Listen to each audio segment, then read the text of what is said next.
Hello అండి, అందరికీ నమస్కారం. ఈరోజు మీకోసం మంచి సిఆర్డి అప్రూవల్ వెంచర్ ప్రాజెక్ట్ తీసుకొచ్చానండి. సో ఎగ్జాక్ట్గా మనం వెంచర్లోనే ఉన్నామండి. సో మీరు చూస్తున్నట్లయితే ఈ ప్రాజెక్ట్ బందర్ రోడ్ నుంచి జస్ట్ 3 కిలోమీటర్ల డిస్టెన్స్లో రొయ్యూరు ఊరు అనుకొని టచ్ అయ్యి మెయిన్ రోడ్ ఫేసింగ్లోనే వేశారండి ఈ ప్రాజెక్టు. మీరు చూస్తున్నట్లయితే ఆల్రెడీ 80% డెవలప్మెంట్ కూడా కంప్లీట్ అయిపోయిందండి. ఎల్పీ నెంబర్ కూడా వచ్చేసింది ఈ ప్రాజెక్ట్కి. బ్యాంక్ లోన్ ఫెసిలిటీ కూడా ఉంటుందండి ఈ ప్రాజెక్ట్కి.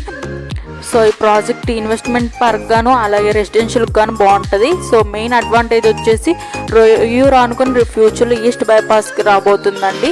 సో మీరు చూస్తున్నట్లయితే ఆల్రెడీ సిఆర్డీ నమ్స్ ప్రకారం 80% డెవలప్మెంట్ కంప్లీట్ అయిపోయిందండి. సో ఈ ప్రాజెక్ట్లో హౌసింగ్ ప్రాజెక్ట్ స్టార్ట్ చేస్తున్నారండి. ప్రజెంట్ 2 BHK హౌసెస్ కడుతున్నారండి కంపెనీ తరఫున. అన్ని సిమెంట్ రోడ్స్, అండర్ గ్రౌండ్ డ్రైనేజ్తో సహా ఇస్తున్నారండి. 2 ల్యాండ్స్కేప్ పార్క్స్ కూడా ఇస్తున్నారండి. సో ఓవరాల్గా మీరు చూస్తున్నట్టయితే డెవలప్మెంట్ కంప్లీట్ అయిపోయిందండి. సో ఎవరైనా ఈ ప్రాజెక్ట్ చూడాలి అనుకుంటే స్క్రీన్ మీద కనిపిస్తున్న నెంబర్కి కాల్ చేయండి. Thank you all.